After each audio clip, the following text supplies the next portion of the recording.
And boy, you will love, a love that you have never known before, the kind of love that guides your heart and clouds your brain.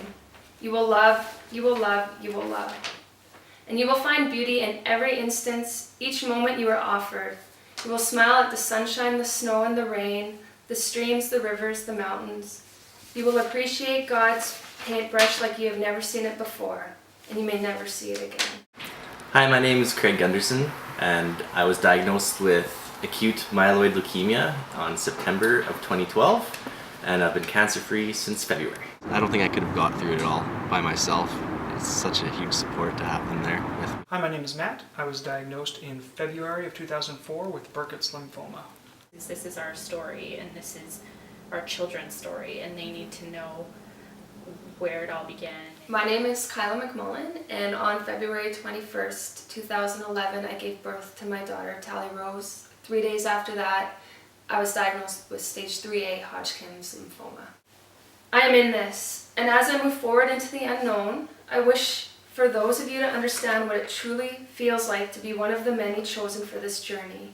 Unbelievable and surreal at the same time as scared. It's just not something I was ready to hear, I guess. I knew something was up, but I didn't think it would be, leukemia. That was the last thing in my mind. They were there every step of the way, especially the first day. It was my wife accompanied me to the hospital, and same with my father. And they were in the room with me when the head of hematology came down and was like, "This is what you have, and it's pretty much going to start treatments on you right away." And I was like, "Do what you got to do." When I was first diagnosed, my daughter was just over 3 months old. I had too much to live for. Can't die now type. My wife and I had only been together for not even a year as well. Went through the worst of things right on pretty much the beginning of our relationship. And I got to give Erica a lot of credit for sticking with me, because I can guarantee you a lot of people wouldn't. So no, she was my rock through it all. We joke about how people react on TV and everything gets quiet, and that's not how it happened for us. We were both like, okay. Like, it took a couple weeks to get diagnosed for him, where we thought he had the flu and he was just getting sicker and sicker. We went to a bunch of doctors, went to a walk-in clinic, and a walk-in clinic doctor looked at his file and says, "Why aren't you at the hospital?" And we're like, "What?" She's like, "I think you have lymphoma." And we didn't even dawn on us still at that point. And Matt says, "Well, I don't really want to go. It's a weekend. Maybe we should go after the weekend." And then the next day he's like, "Okay, I'm now peeing blood. We should probably go." Okay. Burkitt's lymphoma is a rare cancer found in African children. It's one of the worst to catch. If they don't catch it, one of the doctors at one point told me he had 2 weeks to live because it took so long for us to diagnose. But it's one of the best because it's curable, and the odds of it ever coming back are slim to none. We laughed a lot. We kept busy as much as we could. We just tried to stay positive. We tried to think, well, look what we've accomplished this far. It put me on a different life path. Right. After I was cured, right? And all of a sudden, perspective came in. I feel like a completely different person. It feels like it was a different person.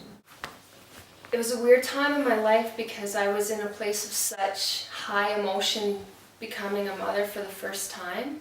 And actually, the fear of the unknown was the most difficult place to be in. When I received my diagnosis, I actually felt relief because I became aware of the type of cancer that I'd potentially be facing, and I knew there was treatment options for me to survive.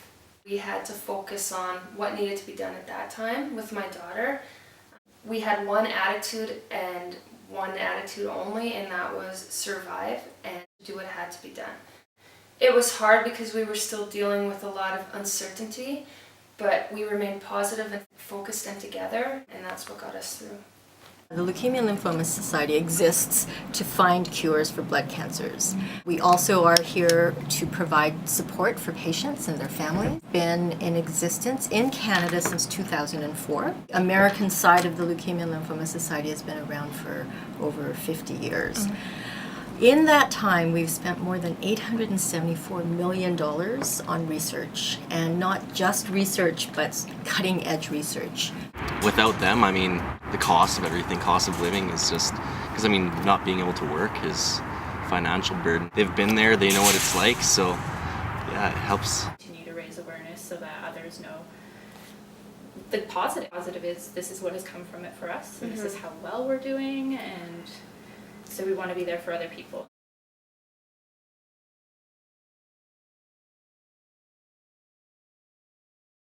I believe in the possibility of a cancer-free future.